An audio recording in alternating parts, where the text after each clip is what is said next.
Alright, so Corix, thanks for joining me here for my first VOD review. So, do you want to introduce yourself to people who might be seeing this later? Hey, I started playing amateur competitive in NGS Season 5. I started as DPS, swapped to offlane, and just recently swapped to healer. So here we are now.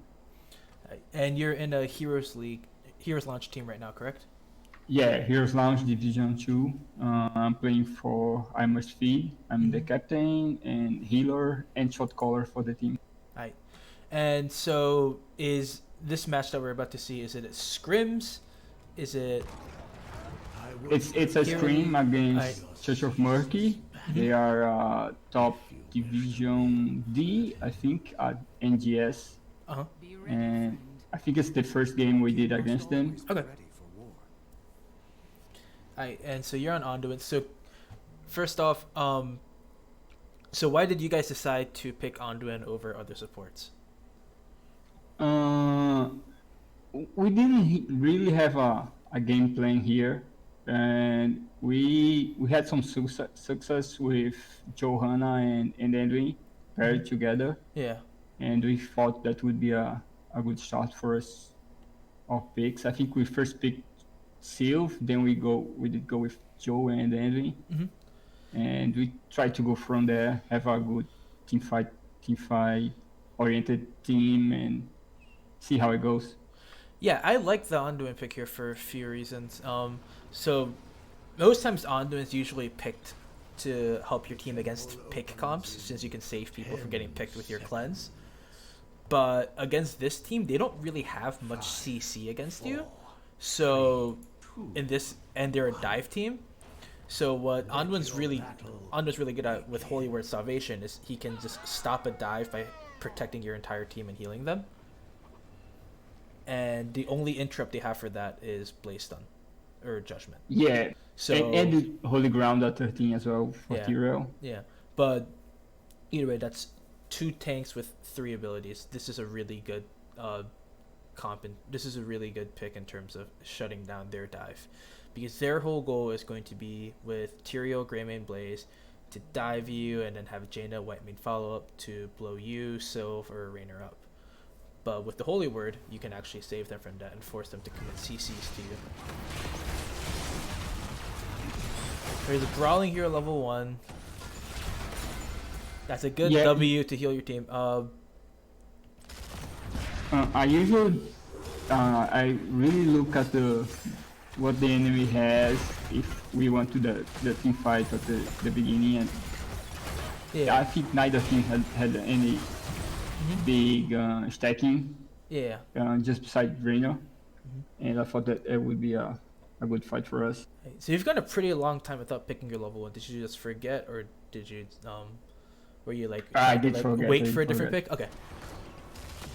I almost always go with the bold strategy Okay. at level 1.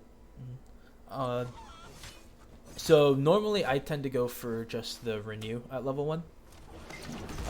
Yeah, Just I'm because seeing that. yeah, mainly because I like being able to use Q very quickly in terms of sustained healing for my team.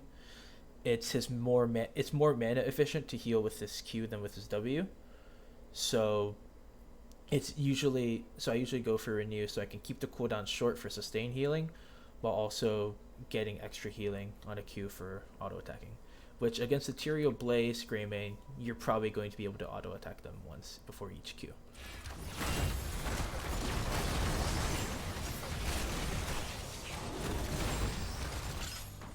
So I see so far that like a lot of the routes you're going for aren't necessarily following up with stuff.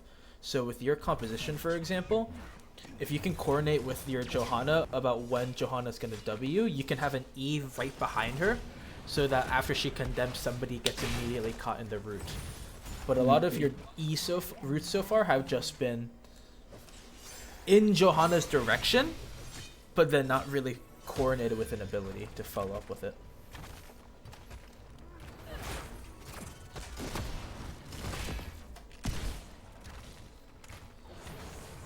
Yeah. Your Q is only 25 mana, so when you're safe, it's really worth it just to keep queuing them, just to keep them at high health. Since Okay. you can't really provide burst on demand healing during a fight, keeping them at high health between fights is very important for Anduin.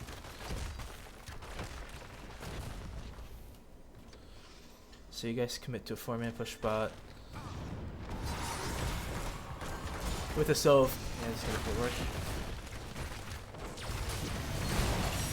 That was a really good route on Jaina. I wasn't sure if you're going for the Jaina or Tyrael, but it just so happened that she stepped up at a good time for you guys. Yeah, I was trying to get the Tyrael. Do you call out your routes? Because I always try to Okay. call out. Yeah. I didn't see as much of the Rainer and Sylph trying to follow up on it. But maybe they were out of some of their abilities. Yeah, I think that was our third screen together, something like that. Mm-hmm.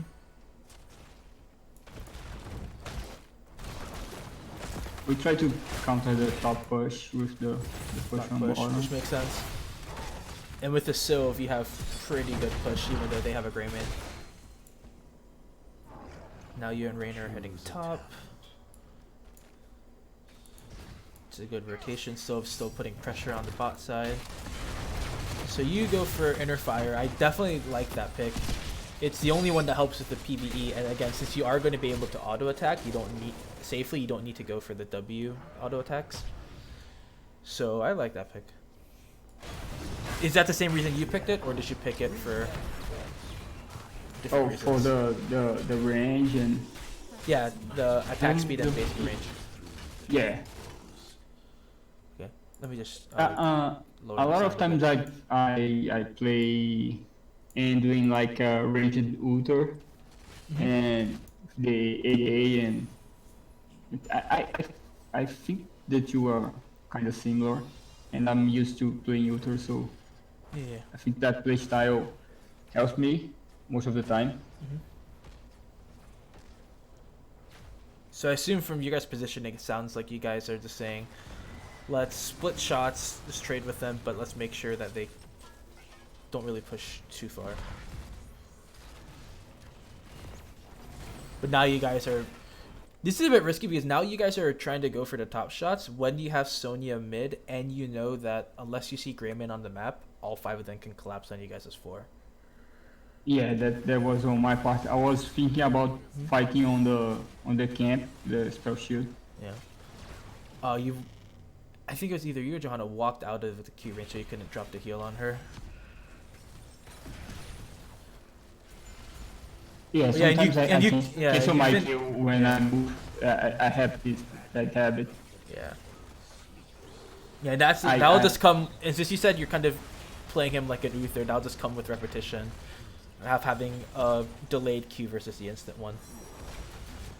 So right when Tyrael started diving in for Raynor, you should try to pull him to safety. He doesn't have the escape tools that Sylve does.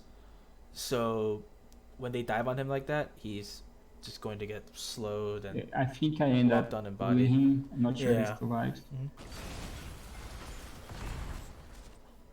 That was actually really good. That was actually very lucky though. They started to split damage more on the Sylve when they could have just committed onto the Raynor first and then the Sylve and probably gotten both kills. Yeah, So I'd recommend doing it a bit earlier, because if they're focus fire, they probably get that kill on Raynor. But overall, you did a good job recognizing that he did need to cleanse and saving him. Level 7.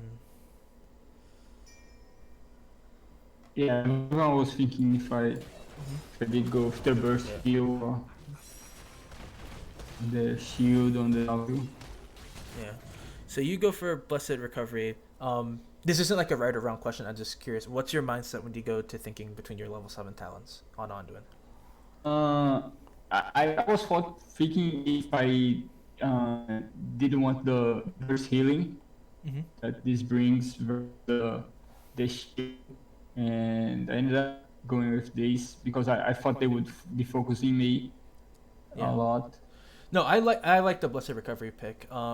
Something like a Greymane, Worgen auto attack, or Jaina spells will probably activate it, so having that immediate heal is very useful.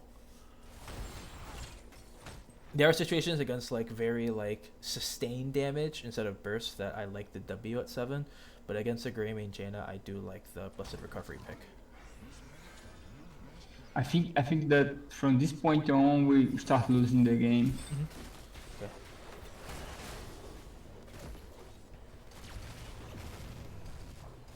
Alright, let's see how you're going so far.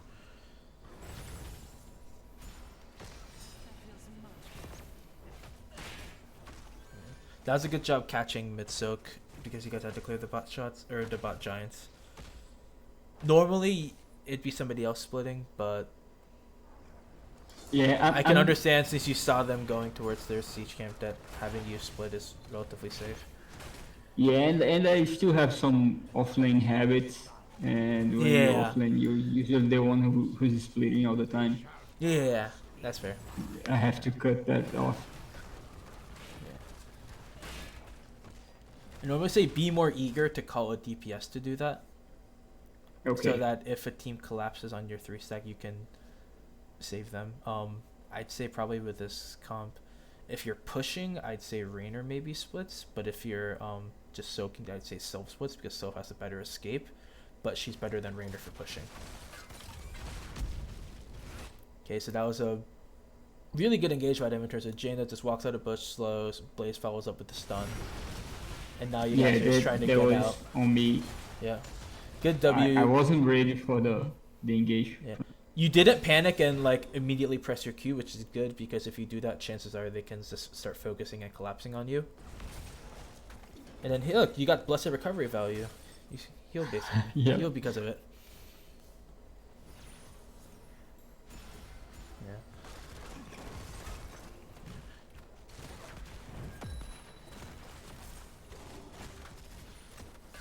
Now it's like these situations where I prefer to not go to bold strategy because right now you have to wait a long time to heal everybody back to full when you're not really auto attacking them and you're not really damaging them. In Storm League, a lot of people might just let you damage them for free, which lets you get more value, but with more and more competitive teams, you're going to be more trying to just avoid the fight and not let you do any damage onto them. And bold strategy really is only good if you're able to constantly damage them while you're healing your teammates. Yeah, it's good at team fights, right? Yeah. Outside of it, it's not that great. Yeah. That was a bit overzealous on pulling the Raynor right there, just because I believe you only saw the Greymane Udon on it. If it was like, if the Jaina was like following up, I'd say that's a very good cleanse. But let's see what happens.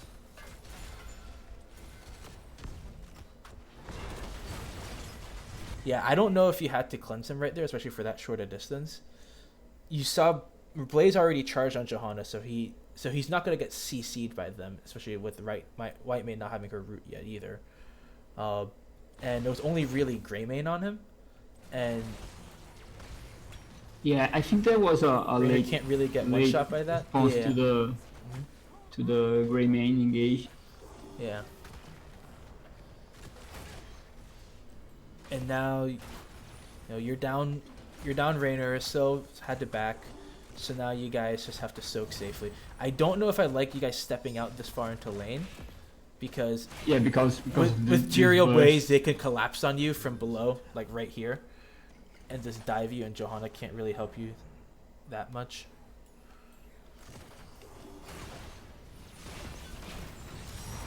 That was a good root follow-up onto the Johanna Condemn.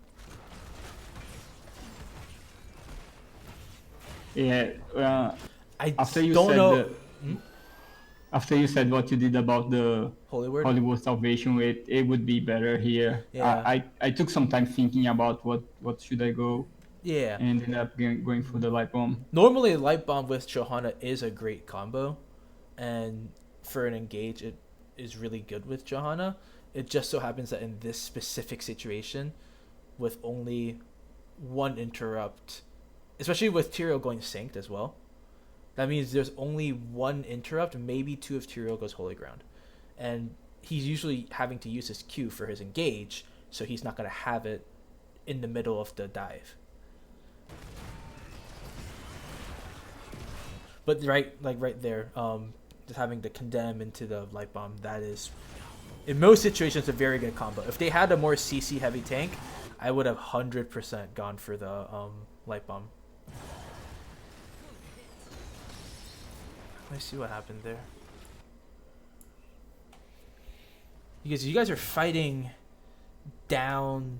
You guys were fighting down a person. Yeah. And then now, Tyrael died. You got a good pick on him. Blaze also died. And then now you guys are about to collapse under backline. But Tyrael is about to blow up on you guys. And White Man had the Scarlet Aegis. Yeah. Well. And Jaina's right there. Right now she's just free to unload all her damage on you guys. And then, yeah, you guys just walk into the blizzard. And then you can't heal that damage. Hey, you got 2 for 2 though with a person down, and Sonya's gonna get mid fort real soon, so it could have been a lot worse. I gotta say. Yeah. You're weaving your auto attacks and trying to make sure your Qs are good. So at this point, I'd say probably just go back to your fort and back.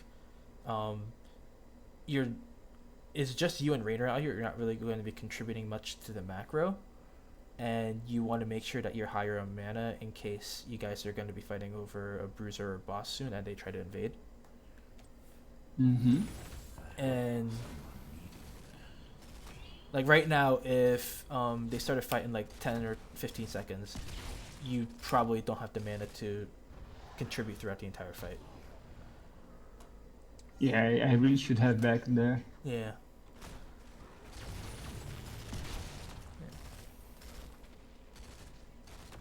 Using W for damage is normally pretty good when you're at a high mana point, but when you're at low mana, I'd probably say it's better just to conserve it because you're only doing 216 with it.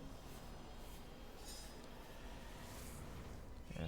You recognize there's going to be focusing on their 2 camps. I don't know about this invade call when you're not there though. Although you see them pop to bruisers, and then that's actually like okay, we can actually pop this real fast. So it ended up being a good call, but if they had been on here instead of the bruisers, it could have ended up really badly without you there to save your team.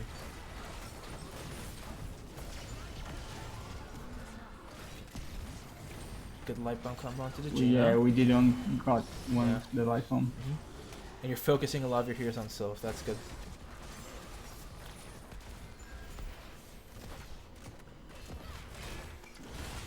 We stayed too long in that fight. You should have back, maybe go for boss. Yeah, like you, Sylvan, and Rainer all started backing up, and then Johanna kept pushing forward. That's a situation where both sides have to be clear on like, I want to engage. No, I want to like disengage and get other stuff on the map. Though I'm kind of okay with the joke pushing forward though, because there's not really much on the map for you to get. You're not gonna get boss in time before they are able to collapse on you guys. You guys are getting a little bit of solid push top though. Yeah, that was a miscommunication. I think it is now. Rainer is taking a look at the boss, and I think they started, and we got the 2 later. Yeah. Yeah. And because you don't have any enemies to attack, your out of fight healing is low, which means that you guys are a bit less healthy than you'd like. So even if you guys got to the boss in time, you guys would also be at a bit too low of a health to provide as much value to the fight.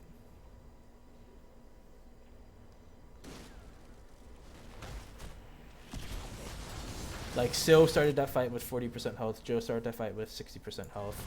Yeah, and not all the team was there as well. Yeah. And their point control is insane. With Holy Ground, Sanctification. I'd say, like... And I was just one of this for just situations where I think it might be better just to keep Sonya and let her die with that low health. You're probably not saving her and you're burning an 80-second cooldown. But I do understand in the heat of a moment, it's a very tough call. You're like, what if I save her and they just ignore her? That's a very that's a very common reaction. Like, I've done it plenty of times too. It's just something I work on to improve.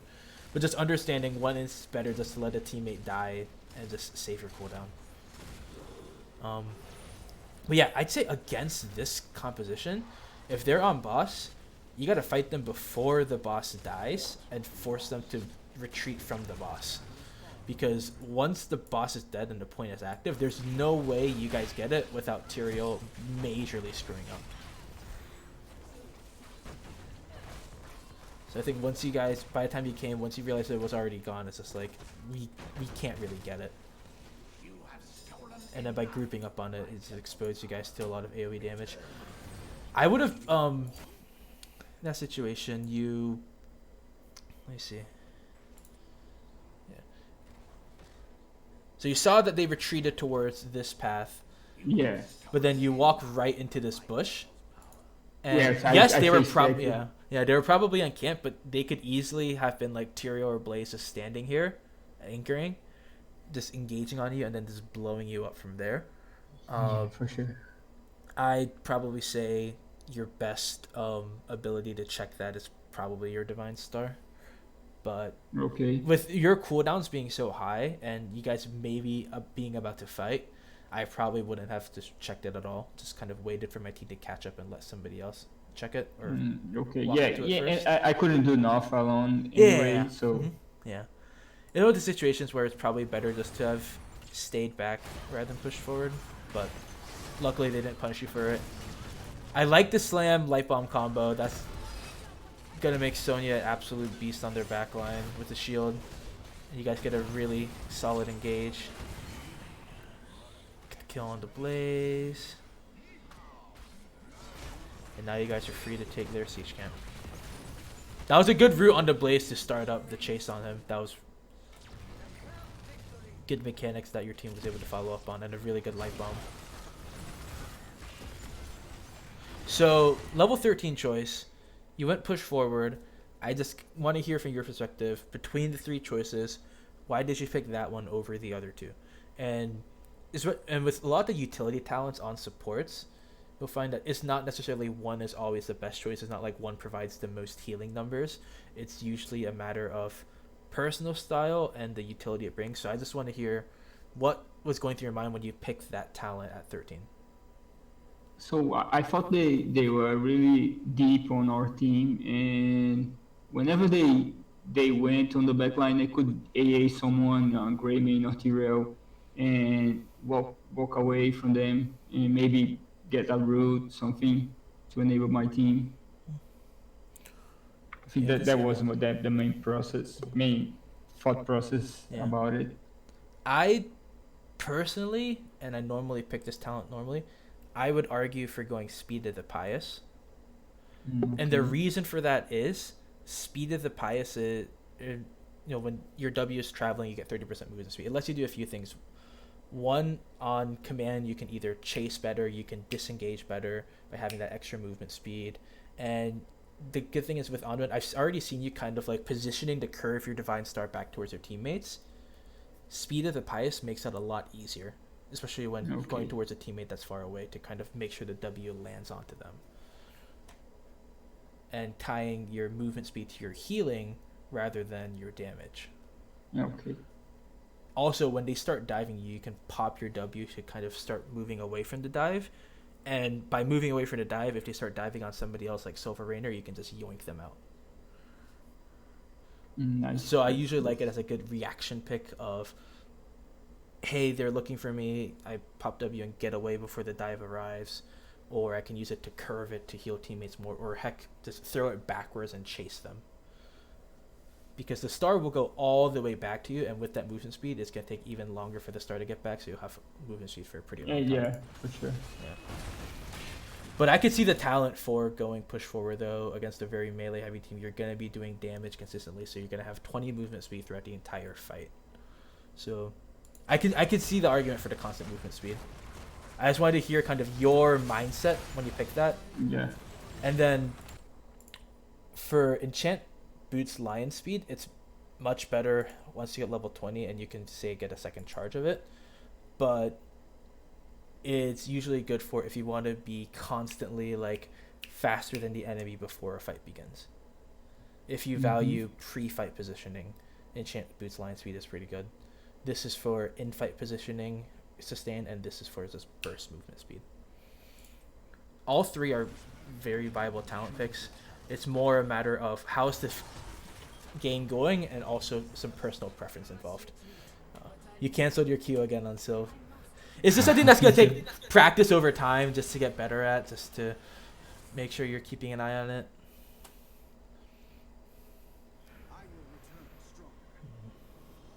I think I end up going with the Divine Star Talent at 16.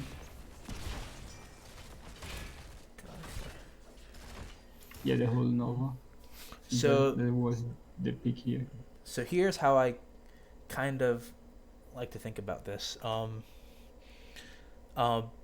normally I will usually end up going inner focus, and the reason for that is because you'll Q, especially since you went bold strategy. This will completely reset your Q, and make it heal for more.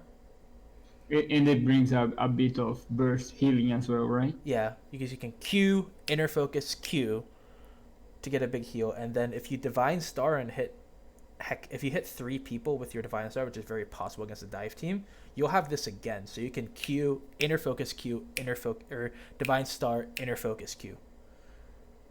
Okay. As like a massive burst of healing for one target, or you can with inner focus spread it to multiple targets. Holy Nova is very good. You can also make an argument for Holy Nova because they're going to be diving you. But the difference between with Holy Nova, the extra healing is 197, whereas with Inner Focus it's 487 times 1.4. Yeah. So the value you can get out of it, I'd argue, is a bit more higher than Holy Nova. Though it does give you extra damage against the dive.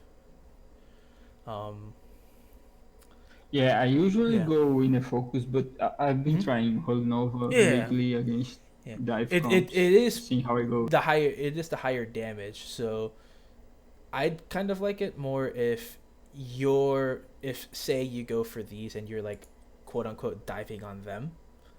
It provides extra damage, but I think in terms of like a competitive sense, you should be more focused on letting the DPS handle the damage and you focusing on maximizing your healing so you can keep them doing damage for longer. And for that one, I like Inner Focus, or Even-Handed Blessings is also an option if they have a lot of AoE but no like hard single target focus damage, which is rare but possible.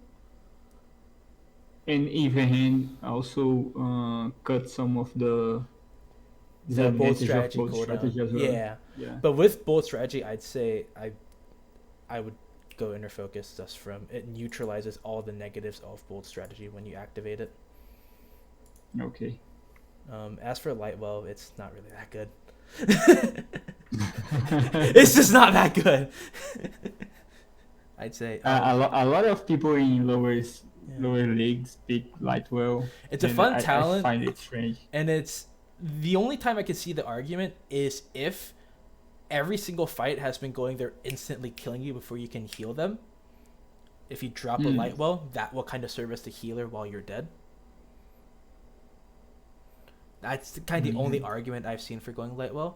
And so like 16 is kind of like 13, where technically all 4 picks, talent picks, depending on the situation, are viable and can be better than the others.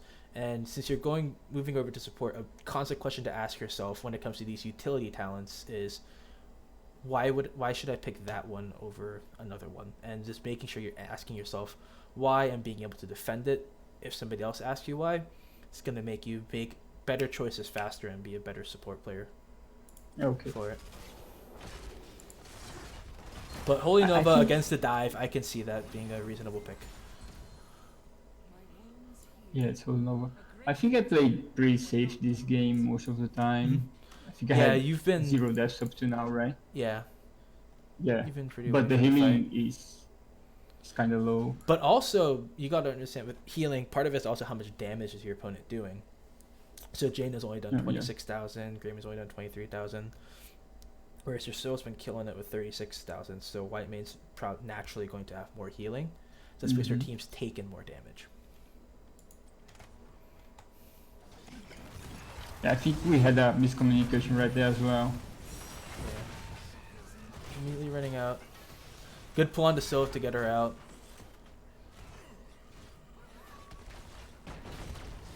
Do you light bomb her? Yeah. That was a Yeah, good it light was bomb right kinda- onto the kinda late. Sonya. Yeah. But just like because she's gonna be able to stick onto the Jaina with her hurricane build. So putting light bomb right after a leap, even if it's a bit delayed, just from like the range, is usually a very good call.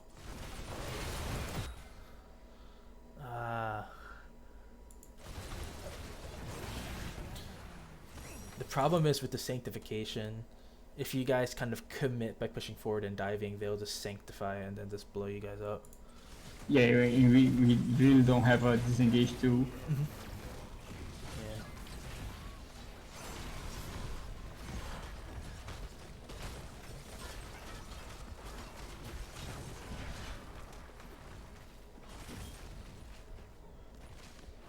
Did they pick Tyrael relatively early or relatively late in terms of? I think it was on the. We had the first pick. I think they picked him in the first round. I think it was Jaina and Tyrael. Yeah. Yeah, against the Tyrael, you always want... If they pick Tyrael late, obviously, then you're more dependent on, say, Raynor queuing Tyrael mid-synced cast to outplay it. But if you know it early, then it's definitely good to pack some sort of disengage tool or protection ability of your own. Like, for example, if they cast Synced, you cast Holy Word. So then both sides are sitting at each other like, I can't hit you, you can't hit me. Hey, and when... So, that might have been one way to deal with it. Thinking about it more. Yeah, I usually don't see the Holy Word? value out of. Yeah, Holy it's a Word, very yeah. situational But I'm starting ultimate. to see it. But in this... Against this comp, I could totally see it being a good pick. Joe goes for the Blessed Shield, but... Okay, she does have follow-up with you being right there. Yeah, we're really not ready for the fight, in fact. Yeah. But Joe chased, so we followed. We saw that Blaze was on mid lane, I think. When you have bold strategy, you kind of want to be using Q almost on cooldown whenever it's safe to. And not canceling because- it with the movement. Yeah. Like right there, I probably would have just... It's like a minor thing, but it's just something to, again, keep your team's health high. Because Anduin's weakness is that he doesn't provide like crazy burst healing during a fight. The way that like a Rhaegar does, or a White Mane does, or an Uther does. So just little things like that to keep your team's health up constantly. This means that you can save your Q in a fight for when it matters, rather than, oh crap, we're fighting and Raynor's starting at a certain amount of health, I need to heal him. With the longer cooldown, it's good to kind of make sure everyone's high on health. So like, heck, even right now, I'd heal Sonya, and then just mount up again and walk away, just to make sure that she has that health.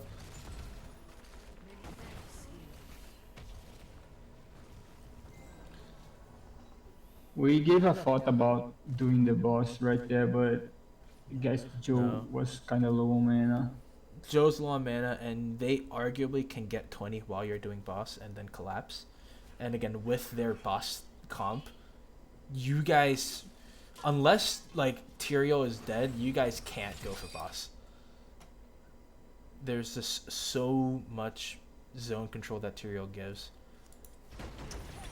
That you So have we to. started to look for a fight before 20, 20. but it was. Here's the issue though. When you started, so you started looking for it right here, and this is, I think this mentality started because it was a good play before the passive XP changes happened, but now it's a lot harder of a call.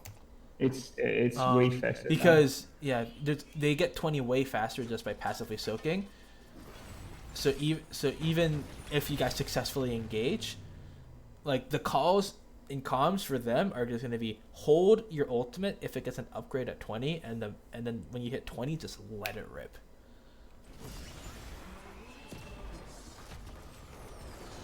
There was a miscommunication there. I thought Sonya would jump in, but she was disengaged. Mm-hmm. But again, you're probably not going to be using it soon anyway because you guys are a talent tier down. But it is an unfortunate situation where it just takes more chemistry and communication and just to get better at that. Yeah. You guys get a pick on Tyrael before he pops Sync. That's the huge mistake on him, and good on you guys for capitalizing on that. You got to be ready to pull somebody out, though. That was a... Oh, that was a very good stun by Blaze. I think... Yeah, it was. I think Joe could have blocked that.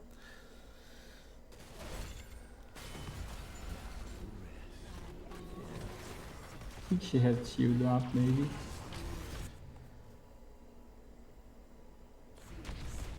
Sonya could have blocked it, but it's close. It's close. It's one of this. She gave it the thought, I think, and didn't work out. Now that's where the drawbacks of Anduin comes in. By having to heal Sonya, you effectively have to body block her in that choke. Yeah. And that's not on you. That's just a matter of what happens when you play Anduin. Now, what 20 do you go for? I think I go for Variant Legacy. Variance Legacy, okay. I would have made an argument for Glyph of Faith because, as you said, you guys don't have a disengage tool. But if your melee are in, and then you can disengage, at least you can disengage, say, both of them with Glyph of Faith. Or disengage the one that's probably going to die while the other that can survive just chills in there. Again, you've only died once and you haven't really focused you much in terms of damage. So it is nice to have the extra damage, but a lot of Variance Legacy is also about the healing you get from it.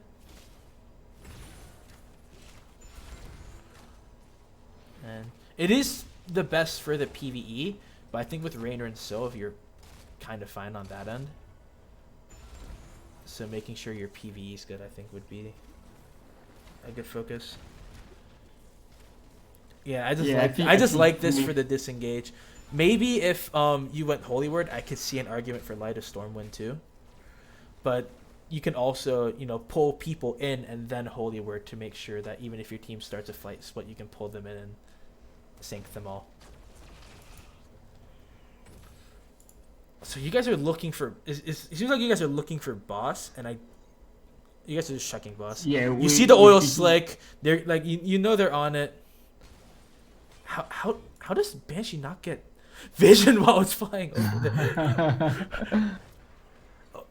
Oof. And they just install us there. And yeah, this is like a very tough checkmate position because that's gonna get keep. But if you guys go do that, then they're just gonna take this and collapse on you guys.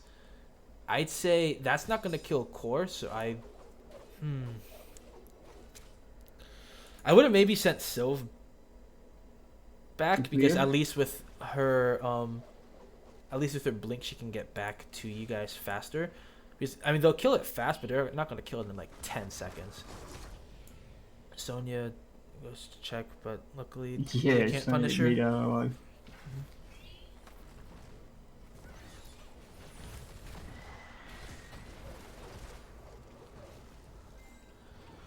But yeah, somebody has to at least go clear top at some point, because if you don't, they're just gonna stay here forever and let the minions kill or end the game for you. Yeah, So the only way you guys win in this checkmate situation is you have to trigger them to start boss by showing somebody top.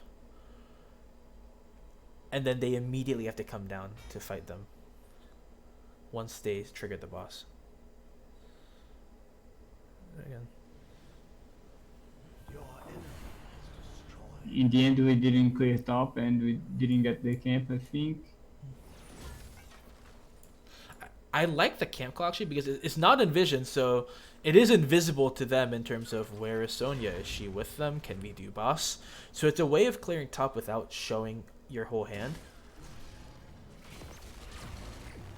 So I would have liked to see you guys continue with that bruiser call actually.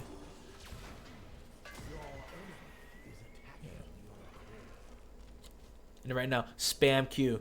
Get your team back to high health. Okay. We'll remember it the next time. Yeah. Again, yeah, max mana. just making sure your team's health starts high with Anduin is incredibly huge. You're not really the type of support that can say you can keep a teammate low and then bait them, because you can't really save them after they've been baited. We saw someone was top. Yeah, you saw top shots, so you wanted to start boss. But again, with their comp, they're even better at stealing bosses than they are just grabbing boss themselves. So I think in this situation, you guys have to kind of just collapse and try to find a pick, or push with bruisers and try to pressure their top keep. Mm-hmm. He's doing boss. Tyrael's just gonna queue onto it and take it. Johanna's doing a good job of trying to stall Tyrael off so he can't go in. But once he goes in, yeah. You guys just can't get on there. And he is holding ground and sank on top of it, so nothing we could do. Let's see how the rest of the fight's going, though. Because, again, if he's doing that, then the rest of their team is vulnerable. Which you can argue is the only other shot you have of bait Tyrael into diving in here and then just collapse on them.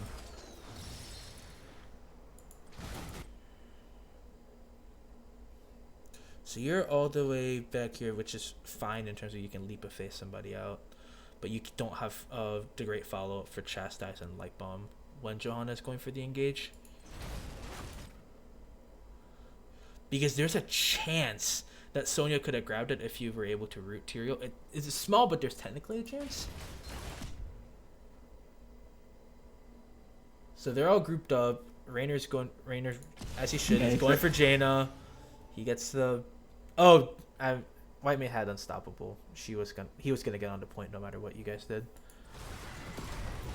And then now you guys are fighting into them having 40 armor. Now they are all on the back line and there's nothing we can do really. And then White Mane's healing potential in these fights is insane.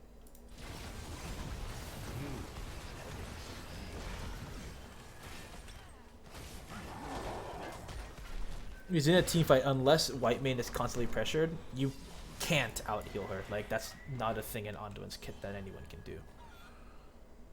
And you can see it in the healing difference because she was able to heal a lot in fights, whereas Anduin isn't really the highest healing output character. More of follow-up, engage, and saving people from picks. Yeah, and she's also great at point control. They had a really good comp for the map as well. Also, with this kind of composition, with Rainer, Sylve, Joe, you're more so going for the front line than the back line, which makes it great for White Mane. Yeah. I'd argue you can maybe... You said you pick Sylve first, so I can argue that, like, instead of the Rainer pick, you might go for some more mobile pick with some options to, like, dive onto their backline or, like, pressure the rest of them. Because... It's hard to kill Tyrael frontline, and then with White Mane being picked up, it's really tough. Genji is a very common pick with Anduin because you can light bomb Genji ease in, boom. And then now he has a big shield that he can use while he Dragon Blades. It's in my NGS games right now, I'm in Heroic Div, that's a very common combo that we practice and we run. What are your thoughts on Anduin and Maiev? Does it work? Anduin and Maiev works the same way. The issue is, unlike the Genji, it's more telegraphed. So with Genji, the E is instant, so it'll instantly be on the backline and boom. But with Maiev, since the shadow has to go all the way there, it's not as effective at surprising them with the blow up, with the stun. But the one advantage Maiev has is that she can tether them to herself, and you can light bomb as she pulls them back towards her. So they get yanked into her and stunned, and then she probably has a cage built around her, so then there's a stuck in there and you just blow all your AoE in there. Maiev could have been a solid pick instead of the Rainer. Okay. Is this left yourself very one-dimensional when their draft started being designed to counter that. You basically got two ADCs. Oh, yeah. And there's a reason in League they go for, like, mage ADC instead of double ADC.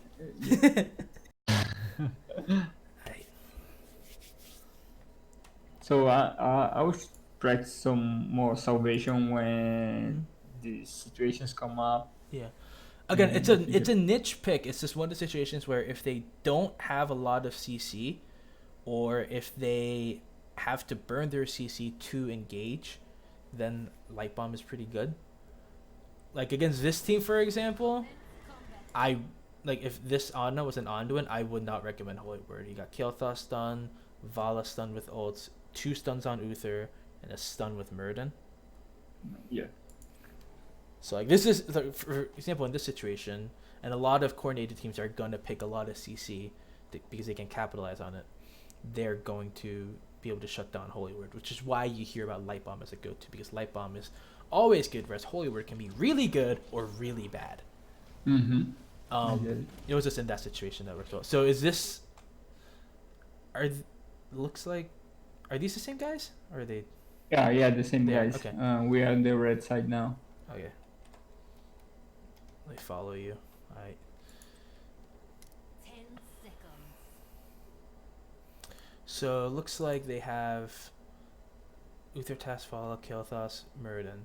So they're definitely going for on the point. We're gonna. They don't even have a lot of sustain though. That's interesting. Yes, So they're going for quick fights. yeah, they're going for quick fights, but they want double support.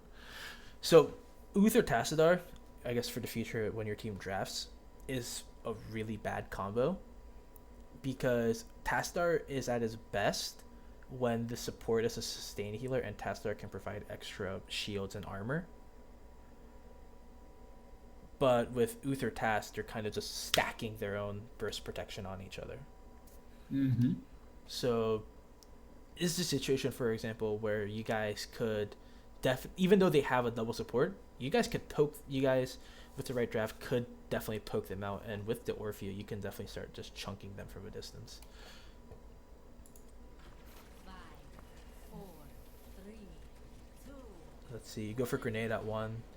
That's the safest one. If you're in range to auto attack them before Murden jumps, you're too far forward. So, I like that. Pick.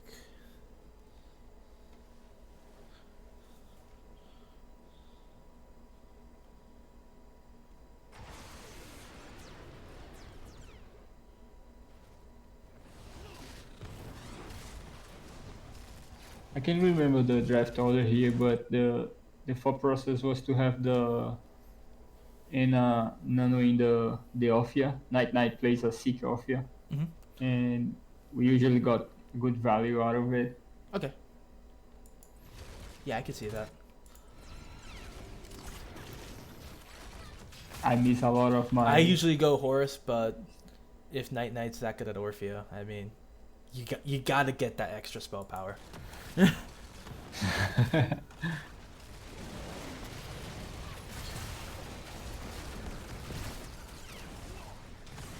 Try to save ETC. Let me see that opening fight again. Yeah, I was on my trade, so I was trying to Yeah. back from the Mm-hmm. flame strike, and then Yeah. ended up not getting a heal. Yeah, I'd say the ideal distance for Ana to be is the exact range for her healing dart when she's in her passive between her and the front line, in this case ETC. And I guess his slide position. So right now, I honestly on Volskaya in this mid fight, there's unless you guys are like diving, pushing forward, there's not really any reason for you to extend anywhere further under the tower. So it's good that you're positioning that earlier, because they don't really have any way to damage you except for Murden jumping on you. Yeah. So I think maybe there you stepped up a bit too far. Again, with Task Uther, you're not going to be blowing up anybody, especially at level 1. So a lot of sleeps kind of have few uses with Ana. One is obviously you can use it to set up a pick by sleeping somebody that your team can follow up on. Another one is just to peel, and I think against this team with both Uther and Tassadar being nearby, I'd rather use it to stop and engage, like stopping a Murden jump or stopping them when they're stepping forward to threaten somebody, than it is to kind of just go fishing for the pick. Okay.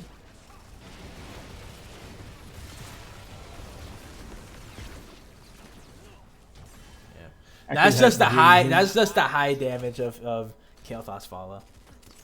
Yeah. Oh yeah, I forgot the third thing. You can use it to slow rotations. Like that.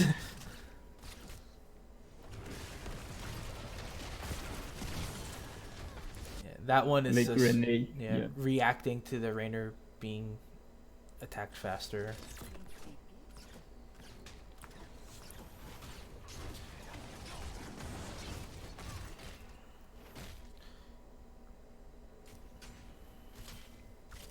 Yeah, I noticed that we as a team have a slow start at Volskaya every time. Yeah. So right now, if Rainer hadn't died, you and Rainer ideally should be popping this right now. Yeah, I think me Yeah. and Ophia will go for it. And even with Rainer down, you instead of showing topside, you should probably be already like mounted like over here, so that when your DPS are ready, you can just immediately start the turret camp. Being top, you're not really providing any value, and now you can't like you're soaking lane, but again, it's because of your offlane tendency. You shouldn't have to, and I guess just be more vocal on your DPS in the 4-man. Hey, we're losing soak on this lane. Either you guys or the tank go, please soak it. It shouldn't be me. Okay. You guys see them, so you know they're not on cross.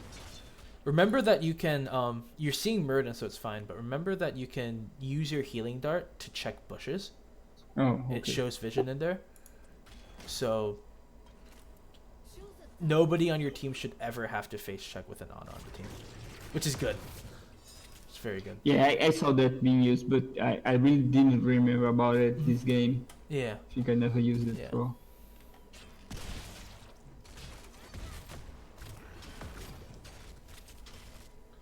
We redesigned our trigger protectors for combat in the Nexus.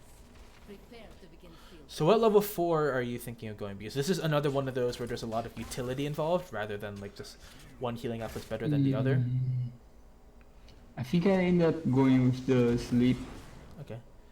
Now also, that was very scary stepping up like that there without seeing where the Muradin was. Because when you're here, Muradin can just jump behind you, stun you, and then just body block you to death.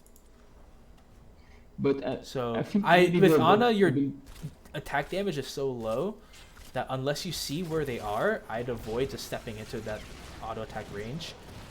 Like, yes, you're doing less PvE damage, but your PvE damage is so negligible anyway compared to what ETC, Rainer, and Orphea can bring. It's better just to play it safe so you don't, for example, get picked right before a team fight starts. I think the debilitating dart would not be bad here. A lot of people I see go either I go grenade a lot because I like having the cooldown of my W down. With biotic enhancements, I usually find that I can get 2 grenades out in a fight instead of just 1. So that extra 2 seconds sometimes provides a big difference for me. Debilitating Dart is very useful if they have a melee character who's going to be outputting a lot of damage. In this situation, their high damage healers are Kael'thas Vala. And if you're in range to Debilitating Dart Kael'thas and Vala, you're too far forward. So I could see an argument for biotic enhancements or Overdose if you think that they're going to be engaging on you in a straight line. The problem I have with Overdose in this situation is the only ones that are going to be maybe charging at you are Murd and Uther. Uther. So you don't need more than the 2 people hit anyway. And yes, the 4 doses is nice, but unless you're going a dose build, the main value of Overdose should be the Sleep Dart Pierce.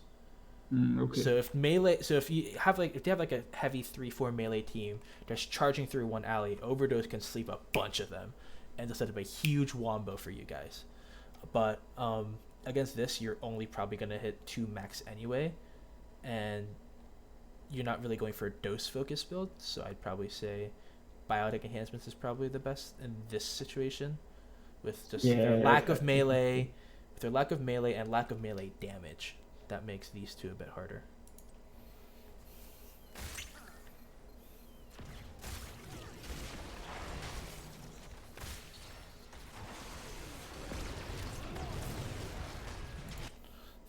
Good sleep on the Uther to start the engage though.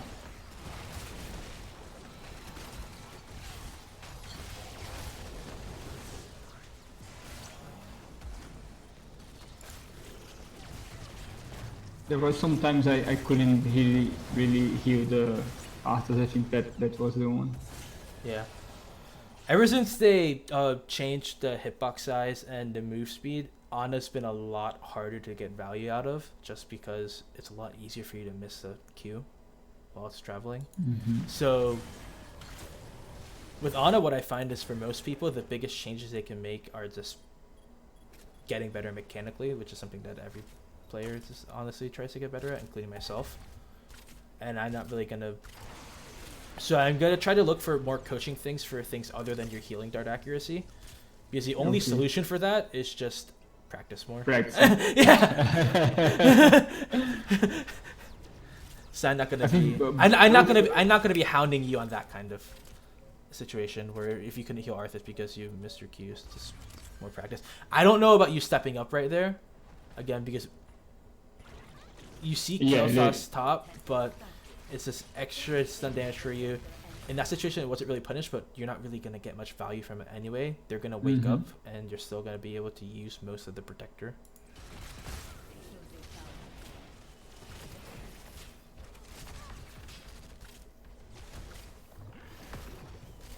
So for level 7, which one do you go and why? I did go with the grenade, I think, for the extra area on the because I couldn't get the healing on Arthas sometimes because I was way on the back and he was way forward, so I think it would help me there. Yeah, I think the situation to grenades a good one. Night Terrors is the other option if you need more damage, but in that fight it seemed your team was lacking more healing more so than the damage. But you can argue that Night Terrors would be really good at blowing up a Murd and Uther with your comp because it's doing 10% of the health as damage, which is insane.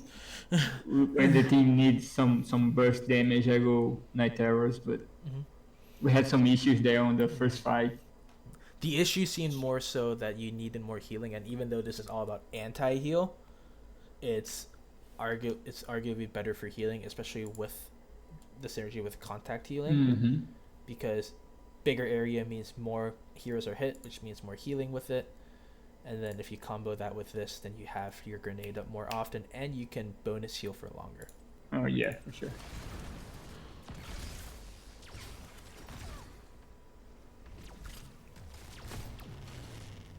Again, if you can hit them, use your Q on cooldown just to keep people's health up.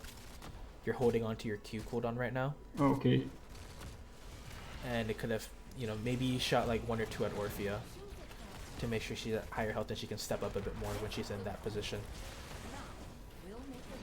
Yeah, I hold Q a lot. Yeah. Good sleep on the Murden.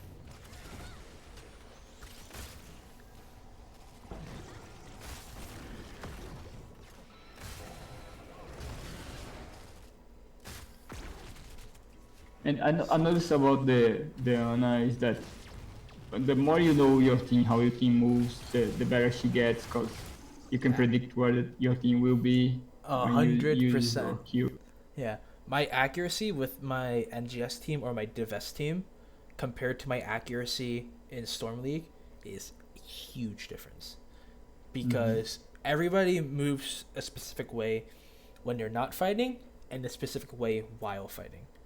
And figuring out how that works. Some people will like run in circles, some people will just run in a straight line, some people will like zigzag, and you have to be able to predict when they're going to zig and zag. And all that comes with just practicing with them, spending time with them, and whenever you're like party with them. Ana's one of the heroes I'd say that takes the most synergy with your team, even if they're not really actively thinking about it. And so getting a lot of practice with your team is great for that. Question, do you go on release or quick cast for your healing darts? On release. Okay. Most of my skills are on release, some are. I like the on release just because it shows you exactly what your range is. Oh yeah. And you can make sure that you're not off by a really weird angle that means that you somehow can't hit the person when they're standstill. I didn't remember this game went. not so good at the start. Yeah. You guys got the kill on Kael'thas, but you guys are down 10. They're probably not going to be doing... They might be doing this now that they see more of you guys. But... Or they think you guys are bot, but... They didn't, and now ETC's got vision of them. They're looking for it. And you said your team wants you to go nano in this situation, correct? Yeah. Okay. We have Arthas moving mid. Because I'd say just like the position you have in terms of Nano versus Horus in this kind of fight, I'd say is pretty different.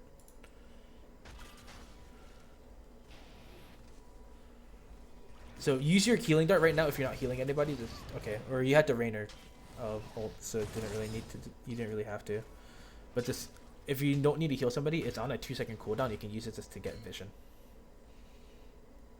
And it's almost like mana neutral with 10 mana. The vision aspect of it is something that a lot of people underestimate. So like right now, instead of just like mounted and just like breezing through, you know, approach slowly, healing dart check there, healing dart check, or healing dart check here, healing dart check here, just to make sure that Muradin and Uther aren't waiting for Muradin, Uther, or like, you know, Uther or Kael'thas aren't just waiting for you and just trying to blow you up from range. It's one of the small things that if it prevents even one pick like every few games or so, it's still worth it. And again, you're not spending a lot to get that info, so. Oh yeah, for sure. Slow mana, low cooldown. Yeah, you're stepping up a bit without your team while you're in that form, which is very, very scary. Definitely don't do that. Just like. Yeah. Now that I saw the Mura there, I got it. Yeah.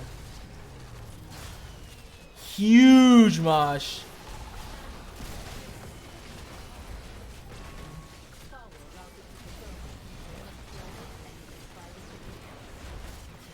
ETC is John best thing. Yeah. Great mosh. We see that again just to see if there's. I focus that time more on just the ETC Orphea blow up. I want to see if there's anything more, or any like minor improvements you can make that didn't result in anything bad for this fight, but in another fight might be critical. Nano. You should be in team fights. You should pretty much be loading up a healing dart whenever you have it off cooldown. Like Orphea can use it, or ETC can use it. Just healing one of them right now because it hasn't been shot for a bit.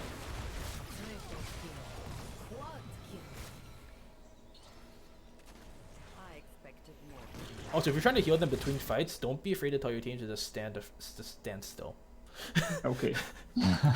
Like you're clearing a wave. Uther's the only one alive. You're not gonna get killed. Orphea, stand still.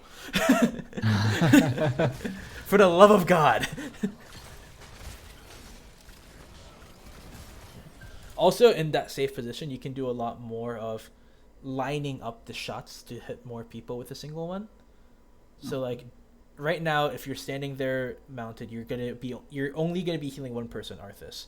So, as an example, why not cancel trait, walk down here, still healing one person with each dart, and then reposition there so you can start healing both of them. Yeah, I should be where Orphea is standing, right? Yeah, like right, like here, pretty much, on this side. I do understand why you're doing it in order to maximize your damage, but again, your damage isn't that good. Your damage is not relevant so much as your healing capabilities. DPS Anas are for Overwatch, and Hots they're for healing. So level 13, this is always one of those where it's just like, what choice do you make? I think in this one it's pretty simple. Stun, stun, stun. Yeah, I think stun. I did go. Very much a smelling salts game. Yeah, I found it strange how some guys always go for the slow and rude.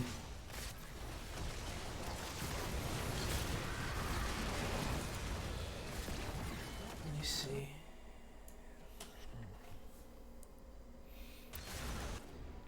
So bit earlier than that.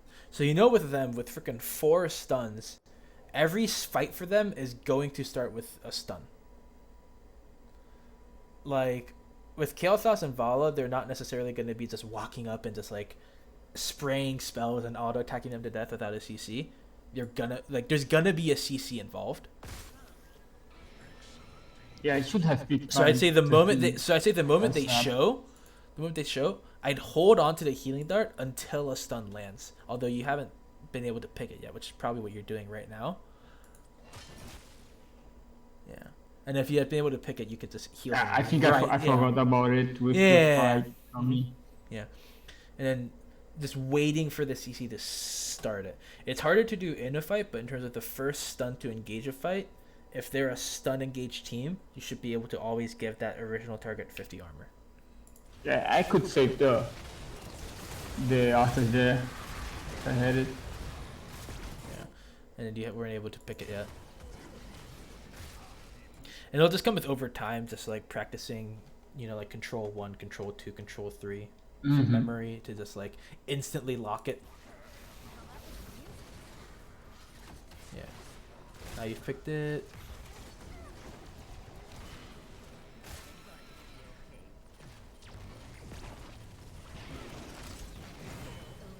Really nice blow up on them. Your sleep dart didn't land, but it was because he was dead. That's fine. That's a fine reason to miss a skill shot.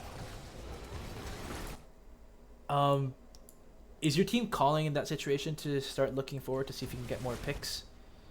No, I don't think so. We were worried Because you started backing up. Reno in the lane. Yeah, you started backing up away from healing Raynor or following up with them.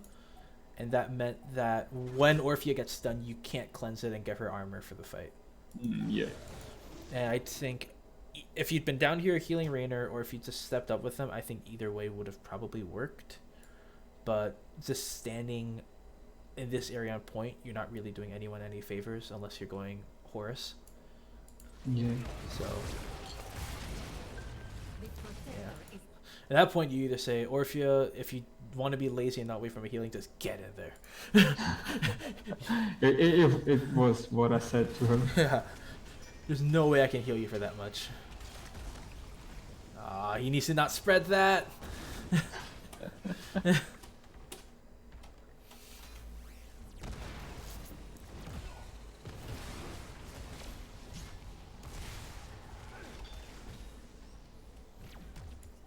We pull back with the protector a bit because Reno had to herf and ETC was still top.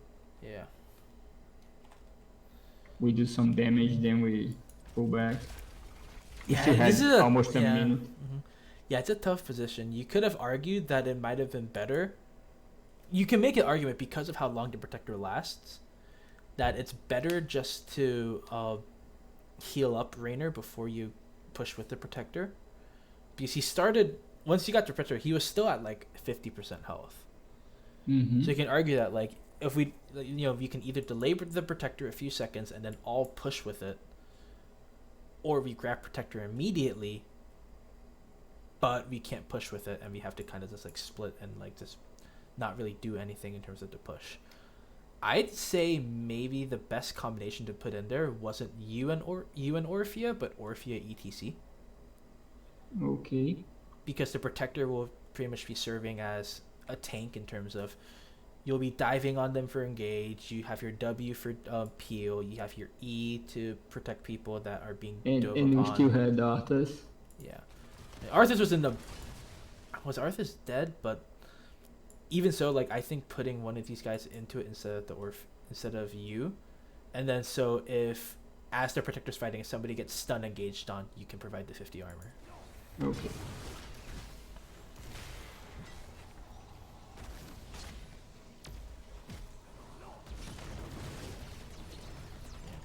Right now, they're just... I'd say in this situation, if you see all 5 of them down here, you just tell ETC Raynor, just get top. Just get top. Just get mid. Get value elsewhere across the map. If they're so obsessed with stopping your push that you can let your team push elsewhere, that's great.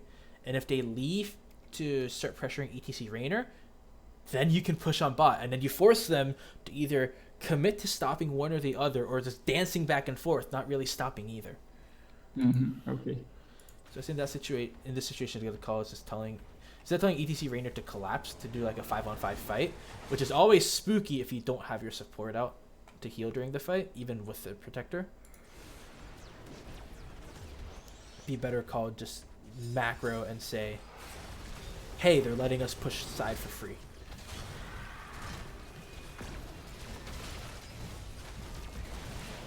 Remember that as your health lowers, you have a weak Orphea and an Ana in there. So when Ana's in it, you want to be retreating, like 20%, 15% health. So you're not in the middle of them. Luckily, you guys are able to kill them, so... And a good 50 armor for Arthas. I'd sleep dart Muradin somewhere around here. You got to sleep on Lala though, that's good.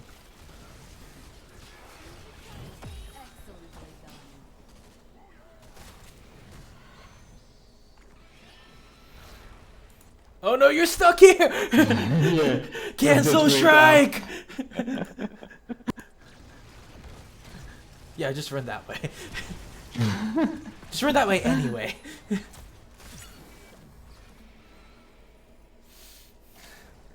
appreciate the support. Alright. You guys get 16 from mid, get heal camp, get your turret, just start taking things across the map. When you're 16, this map is your map. Act like it and pressure them with it. So level 16, which one do you go for and why? I always think about sharpshooter or active reload. If I'm getting my kills on, most of the time I go sharpshooter. If I need some burst healing and I can at least get one clear target, I go active reload. I'm not sure which one I did go this game. Yeah. I'd I recommend think maybe active was better. I'd but recommend I'm not sure. active for a very specific reason, is that they have a lot of stuns to stack onto each other, and this is just a cleanse. This is just removes what's on them. It's not a full unstoppable cleanse. So if you pop active reload as somebody's about to be engaged upon, instead of you use your Q and then you wait 2 seconds as your guy gets stunned again, you have a Q for each time he gets stunned. Okay. And you can literally hold your Qs, and if they back off that person after you only use like one stun, you still have your 2 Qs left for somebody else gets engaged upon immediately after. And if they're all diving one person, it's a lot of burst to just Q. Yeah.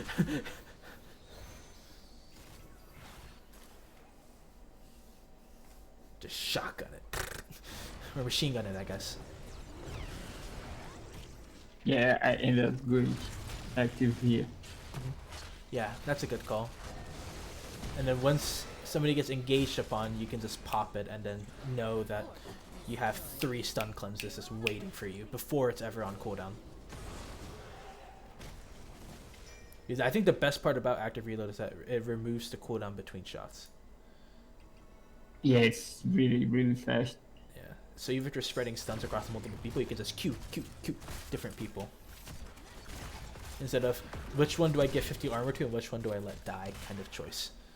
You don't have to make that choice. Also, this is a minor thing with Volskaya and Hanamura. If you have the option not to pick up an item, I wouldn't as Ana. Oh, okay. Obviously, if somebody else can't pick it up, then obviously you should pick it up. But for example, with how you should be positioning during fights, your turret will only be hitting maybe Muradin unless you pre-place it, at which point they could just easily just kill it and ignore it.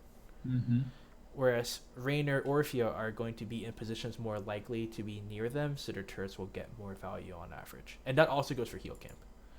Okay. On average, an item on these 4 characters is going to get more value than an item on an Ana.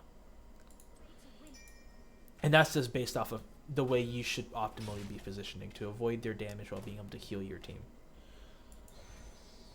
Unless they're going a hard dive, an item right on top of you isn't really going to be doing much.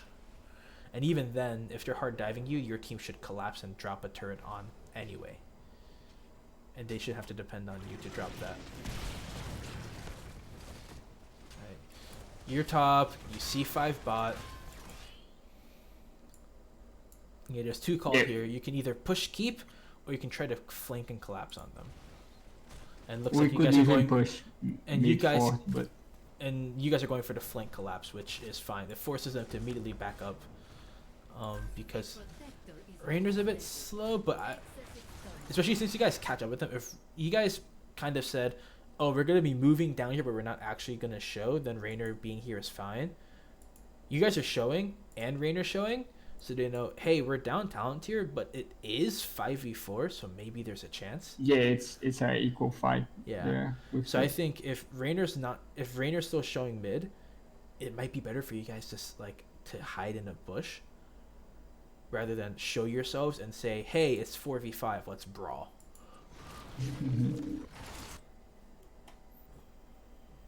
Like, for what's this one random thing? Where's Kael'thas? He can flank you and blow you up. Good mosh by ETC though. Yeah, Yeah. Keltas was looking for. Yeah, A and then good you Tastar's running at you. Yeah, just at that point, just cancel strike and run as fast as you can. Good sleep though. Good sleep. That saved you. Yeah, this ETC, these moshes have been carrying these fights. John Goodman, good man, good at moshes.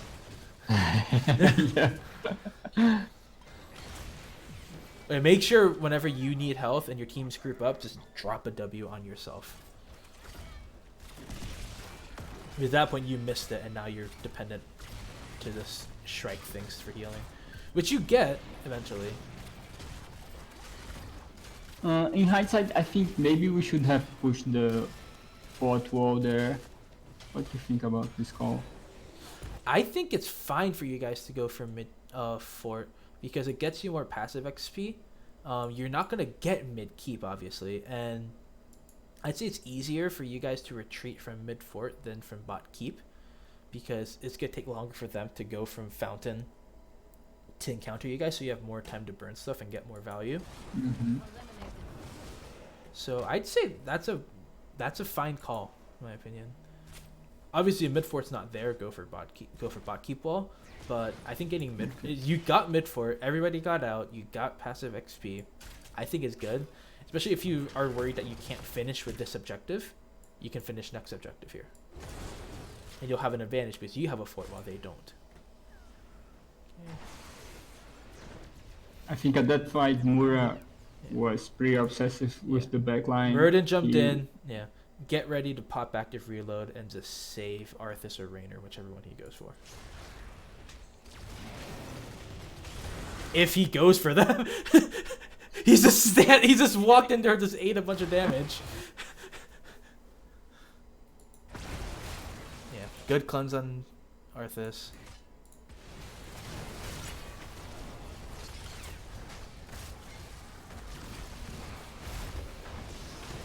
Yeah, your team needs some heals. I'd say if you didn't pop active reload back there, you can argue to pop active reload now. Get your team back up to health for a quick re-engage before they're ready.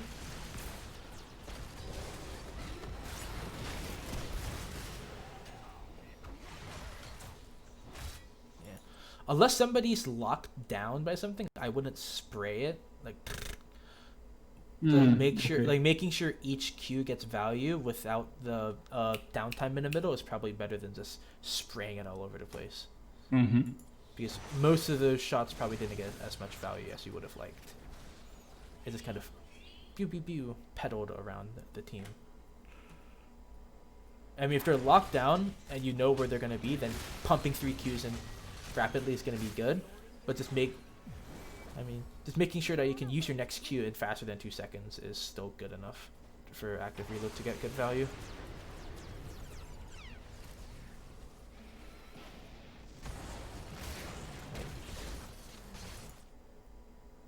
Right now, ETC has to be saying Volatas are off point, start bullying their front line off the point because you guys have a beefier front line than them.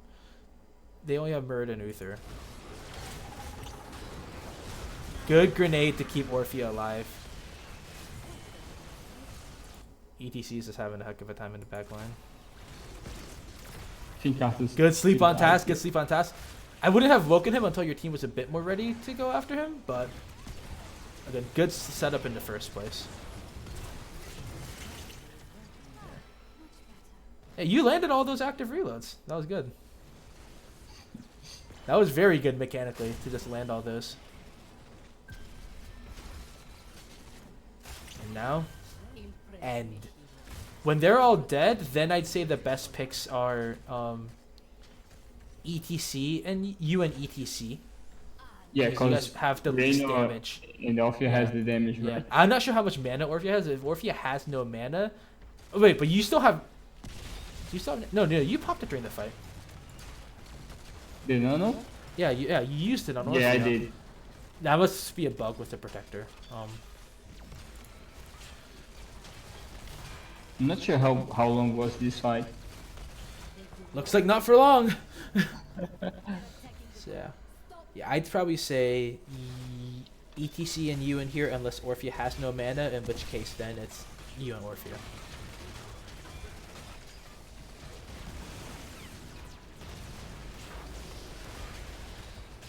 Yeah, ETC is peeling for Raynor.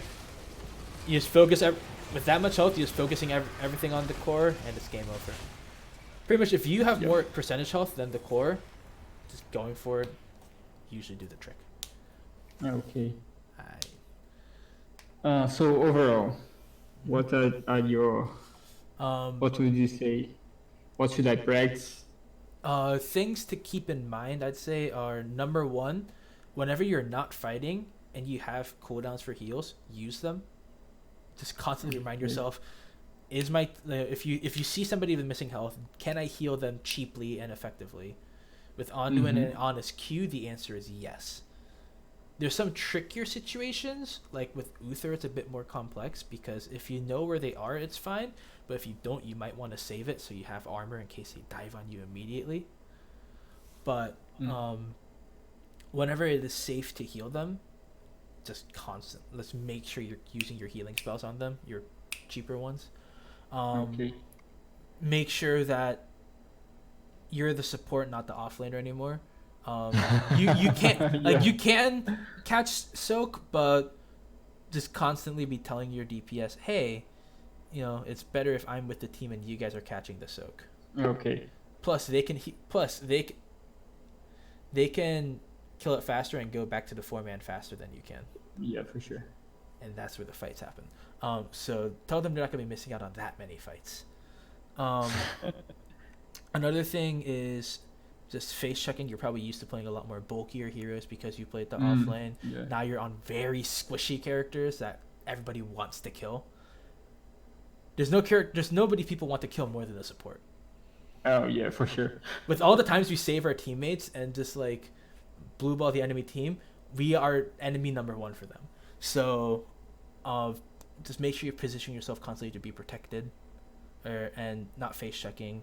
Whenever you have an ability that you can use to face check a bush, use it. If you don't really have a good ability for that, then just don't face check it. Wait for your teammate to go there to face check it or check it with an ability for you. And other than that, in terms of specific hero stuff, you think I should press the renew build with the Anduin, right? I think renew is better for Anduin. I liked the bold strategy when it was a 1 second cooldown extension, but with 2 seconds, you just don't have enough healing between fights. If they do like a little skirmish and pop out, White Mane's going to be healing that a lot better than you can. Okay. And you guys don't have as much chase especially with Tyrael speeding them in and speeding them out. Oh yeah. So they can just like, go in, skirmish a bit, not go for kill, just skirmish and do a lot of damage, and then just go out before any of them are killed. White Mane heals them faster than you can. They skirmish again, and then by the third or fourth skirmish, you're probably dead. Yeah. That's what happened. Yeah, and again, I think bold strategy is good if you're constantly able to do damage on them, but that's definitely much more of a Storm League thing than a competitive thing. And Mhm. in competitive, you're probably not going to be damaging them as much to get. Like, let me look at something with bolt strategy. So with Anduin, unless you get Variance Legacy, you're not really going to be doing a lot of instances of damage. You know, you're Uh-huh. only really doing damage with your auto, your E, your W, and your ultimate. All relatively take a decent amount of time. Yeah. So for an extra second to cast your Q, no, for 2 extra seconds to cast your Q. So you have to wait an extra 50% to heal 260. For each time you damage, you're getting 33 health. Yes, it's not that much. Yeah. Yeah. Think of it more as Renew's good, and then is it worth it to make your Q take longer for the sake of adding this 33 damage per each time you hit somebody? It's not just damaging enemies, it's damaging an enemy hero. So it provides zero value during PvE. Heck, neither of these do, but at least if you pick Renew, you're not hurting your team during PvE. Mm-hmm. So I'd say, unless you can constantly damage them, which is, again in a competitive situation is rare, very rare. I'd say go for Renew. Yeah, Just I think comparing maybe- these, Renew's better because one auto attack to heal for an extra 130 versus one auto attack to heal for 33. Mhm. Like,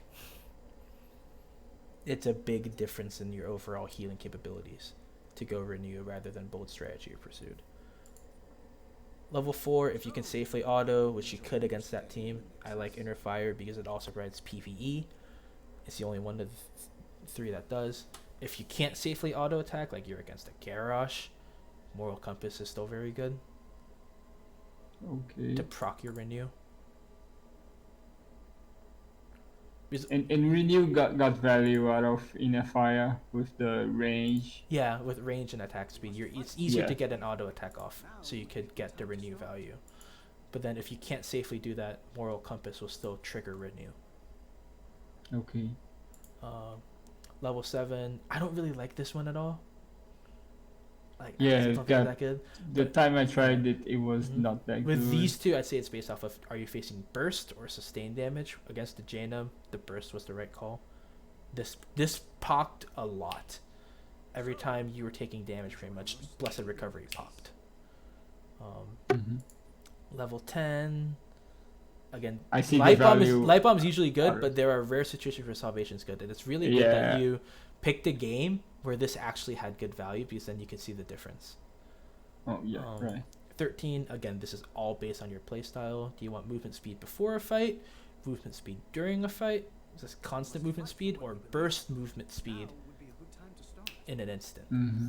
There's no right or wrong choice as long as you adjust your playstyle for it Okay. and you understand how you want to be moving compared to how the enemy team is. Level 16, I personally like Inner Focus a lot. If they're doing a lot of AoE damage and not really single target, even-handed blessings can be good at keeping a lot of people alive. Holy Nova is good if you're playing very aggro, so you can get the damage off, because in terms of healing, these two are better in terms Okay. of the healing aspect.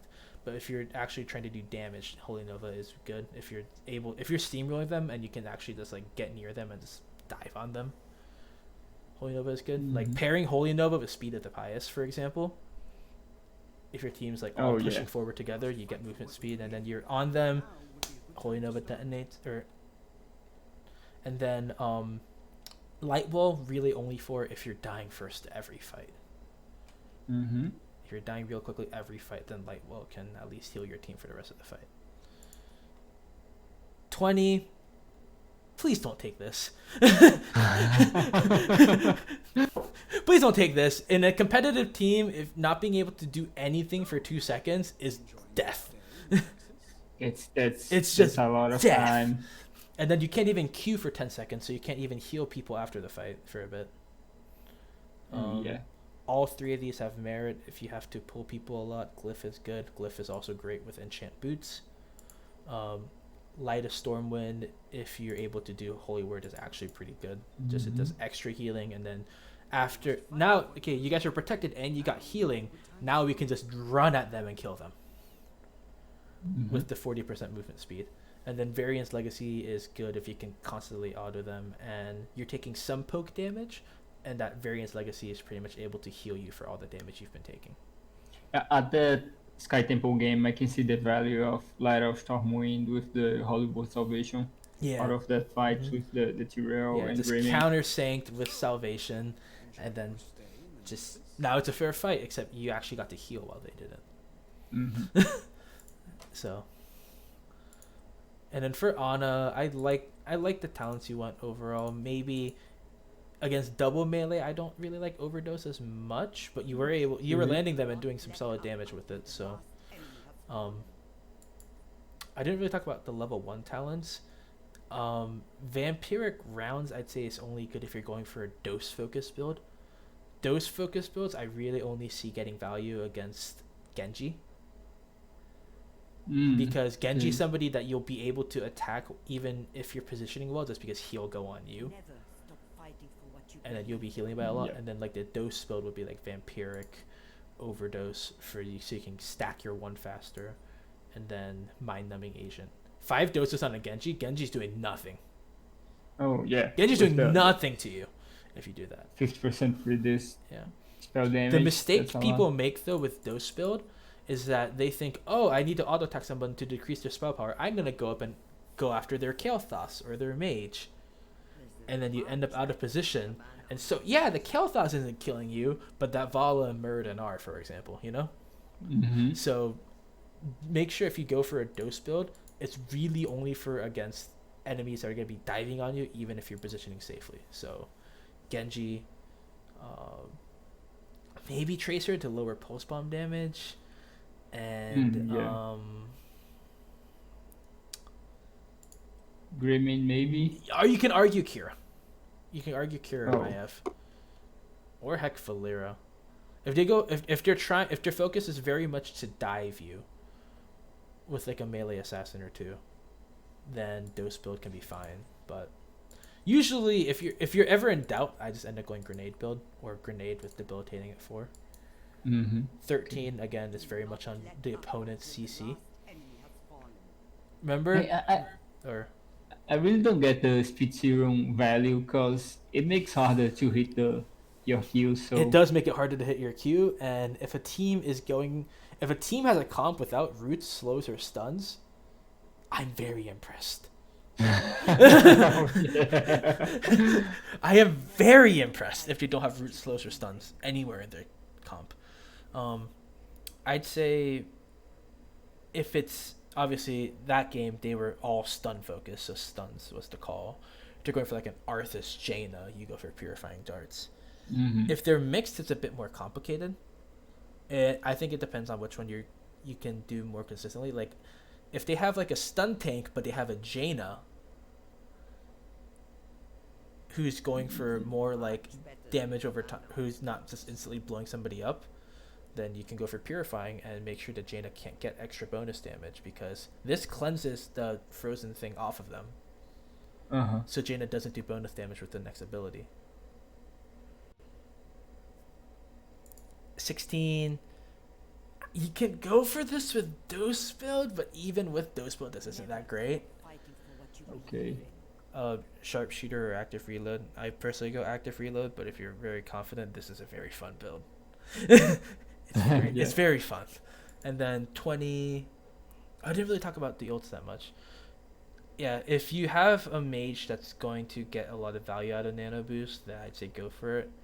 Otherwise, I like Horus because you can start fight for a few reasons. You can start fights safer, or after a fight while your team is chasing. Since Ana can't really move that fast, you just use Horus to chase with them. Horus is also great in terms of if your offlaner is 1v1ing someone, boom, that turns it into your favor. Oh yeah, right. And it's a low cooldown as well. I think it's 6 seconds. Yeah. 6 seconds. Or yes, 60 seconds. Yeah. And when you have 20, I usually go for the ultimate upgrades both times. Okay. If you do this, you don't have to worry about healing your mage for the rest of the fight. So you can focus your healing on everybody else. if you start a fight with this does insane value in a team fight. If your team and an enemy team are in a straight line, and you can start a fight with Deadeye, they're gonna end the fight with your team at full health and their team at like 40. Nice.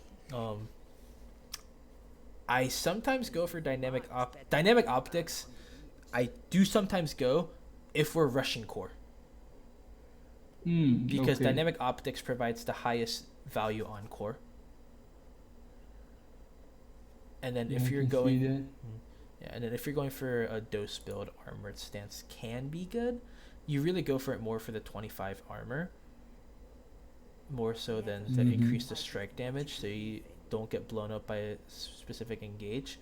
But at that point, why not just never be engaged upon and start a fight with Horus? Yeah, for sure. So, are there any other supports you wanted to ask in terms of talent stuff before, or did you want to go over one of your other replays that you sent? Yeah, I don't think I have the time, but Okay. what do you say about the Lucio? My team keeps asking me to practice him, and I really don't get him a lot. So he's my I don't second get favorite. his Yeah, play he's my. style. It's a good question. He's my second favorite support to play, actually. So I have a lot of experience with him. So Lucio is all. There's a few things. For one, it provides a team that doesn't have an engage tool by being able to speed them into a fight.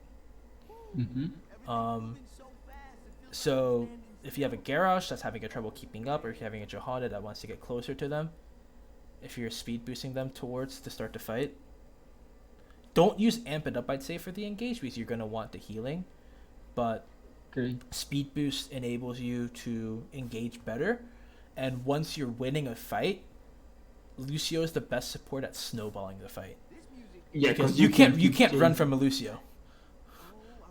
If you're losing your fight and you're retreating, Lucio's just gonna speed boost your team, speed boost the team, and just make the fight even worse. So he's very much a win more type of support, where if your team finds an edge, Lucio accentuates that edge, while also being able to provide a lot of peel for his team, because he can boot people away.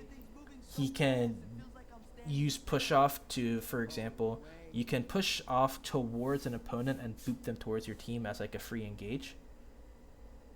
Right. And you have one of the most impactful ultimates in the game with Sound Barrier. Yeah, sound barrier is Sound Barrier is the great big one. all yeah. around.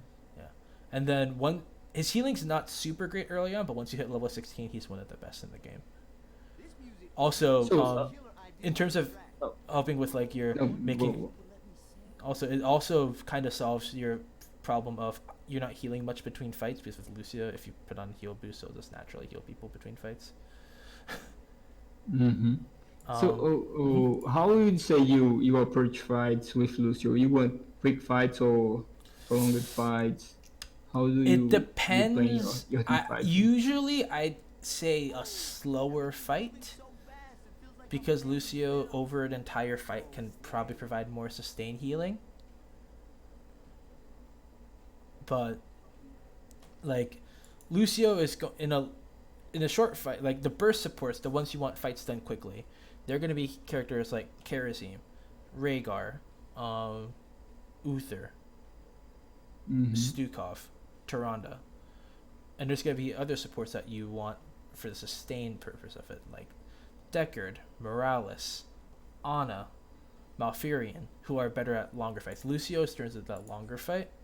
So, I mean, if both teams are playing for a longer fight, then that's just how it's gonna go. If one team's playing for a shorter fight, then you're playing for the longer fight. So, and also one of the good things about Lucio is that, as you said in Sky Temple, your team that time had a problem disengaging. Lucio provides the disengage. So if you can if they're a team that's very trigger happy on ultimates, you can trigger them and then speed boost everybody out, heal them back up, and then re-engage while they're down ultimates. So it's very much one where if your team is able to outskill or outsmart them, no support's going to help your team with that better than Lucio. And he can also make his own plays with push off into Soundwave. He can also he can also has a lot of peel for himself, because if any melee assassins go for him, you can just push them off. So he's less dependent on peel than other supports. Okay. And I saw some Lucio coupled with Amato, and that's nasty to fight against oh because yeah, he becomes a real melee assassin. yeah, there are some supports that work great with Abathur. Karazim and Lucio just become assassins with an Abathur hat on them. Is Lucio? You're not going to be able to run away from a Lucio or a Karazim in a 1v1. Karazim is able to position. They can position themselves to get a lot of value from the hat, and they have escapes built in. Yeah, with an Abathur hat, these two are absolute beasts. If you're not sure about playing Lucio and you want a good talent tree to start with, at level 1, I'd recommend a Accelerando. This will incentivize you to be wall riding a lot so you can move faster. And by moving faster, you can make sure that you're constantly being able to jump around the fight, giving healing or speed to whoever needs it at that point in the fight. Okay. Level 4, Supersonic's good because your push off cooldown recharges much faster.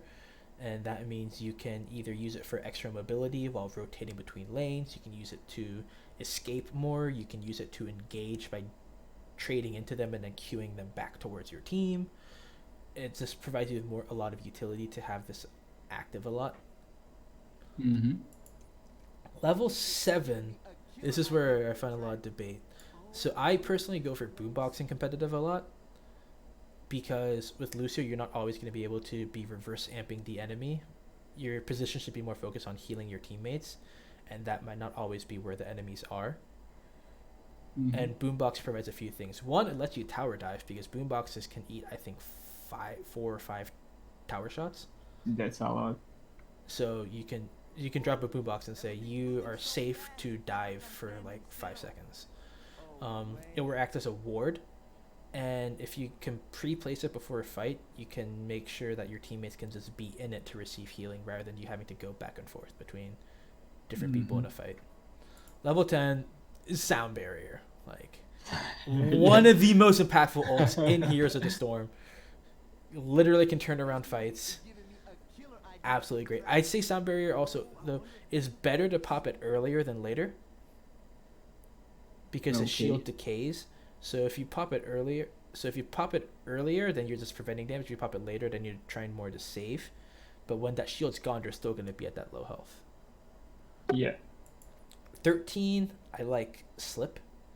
So when you're wall riding now, you have armor, so you're bulkier and you can play more aggressive because you have more armor. And if you go near an enemy hero, your movement speed bonus shoots up. And this stacks with a Accelerando. So you're just a beast just moving around the fight. 16, unless your team is very squishy, I'd always go for Rejuvenescencia, or however you pronounce it. You're Brazilian, you can pronounce this better than I can. Rejuvenescencia. Rejuvenescencia. Yeah, I recommend this because it solves one of Lucio's biggest weaknesses, which is burst heal. And this provides a lot of burst heal. If, however, in a rare situation where you have a very low health team, so like a noob tank and a squishy offlaner, like those guys are very low health pool characters for a frontline, then up the frequency I'd recommend, because when you're wall riding you can auto attack more or further, and then your auto attacks reduce the cooldown of your amp it up. And 0.4 looks small, but remember you're shooting 4 auto attacks each time. Yeah, I saw some guys saying that the frequency is not bad at all. Up to 11 is not as much. Extending the cooldown by duration by 2 seconds on a 60-second cooldown, not really as impactful, I'd say. And then level 20, you can find value with every single option. Bossa Nova is good for if your team if they're trying to pick off your team through a blow-up combo, because then every 30 seconds you have a big shield to save your teammate with instead of every 80 seconds. Oh yeah, that's... House Party is usually the go-to. It provides 8% extra healing for each ally affected by crossfade. This does stack with Rexar, Samuro, and Vikings. And that's great. and so you'll be able to heal a lot more. Coupling Rejuvenescencia. Rejuvenescencia with House Party, your Yeah, team's gonna right. be like full health from 50 like instantly. Mhm. And then Summer Anthem I like against damage that's very predictable to kill somebody. Like Those Pyro, Pyro, and more commonly you'll see it Last Malthael Rites. Last Rites. yeah. It's a great counter to that. And a good combo to do it is if somebody's about to die, you pop Summer Anthem before you pop Sound Barrier. Because Summer Anthem lasts for 1.5 seconds while your Sound Barrier cast is 1 second. So if you immediately yeah. Sound Barrier after Summer Anthem, as long as that ally is within your area, they're not going to die and they're guaranteed a barrier. Yeah, nice. And then after barrier, for example, for that ally, if you still have Amp It Up, you can pop Amp It Up and heal them back. Mhm. So against a team that's with a very clear, specific blow up, you can go Summer Anthem into Sound Barrier into your E to save them, and then your team has enough energy to fight back. Okay. But in terms of just like getting the hang of Lucio, Celerondo, Supersonic, Boombox, Sound Barrier, Slip, Rejuvenescencia, and Yep. House Party. That's Okay. a build that you won't go wrong with. One last thing about Reverse Amp, and one more reason I hate it. If you ever take this against a Genji, you're asking to lose. Oh, right. Because 'Cause Genji, of it'll the literally damage. trigger 8 times, and then with Genji with Deflect, we'll just destroy teams with it. So, It's bad against Alarak as well. yeah. I prefer this, but especially don't take this against Genji. Okay. Any more questions? No, I think that was it for tonight. All right. Hey, Corix, thank you for coming. I enjoyed being able to do this VOD review and help you out with your support play. I'm looking forward to seeing how you guys do. What's the name of your team? Oh, I must feed Division 2 of Heroes Lounge NA. Mhm.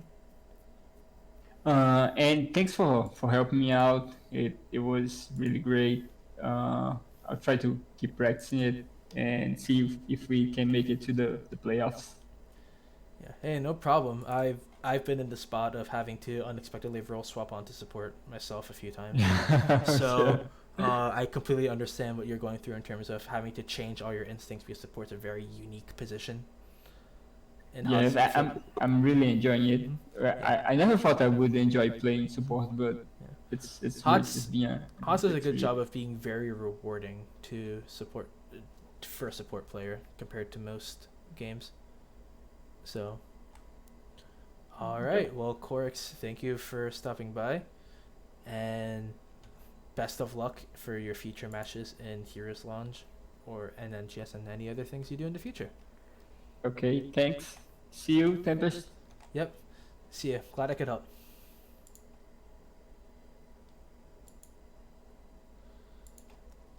All right. For those of you that watch the stream, thank you for stopping by, and I hope to be doing this more. So if you're interested in getting your replays watched by me, feel free to DM me on Twitter or Discord, and I will be ready and willing to excited to help y'all get better at HOTS. See y'all.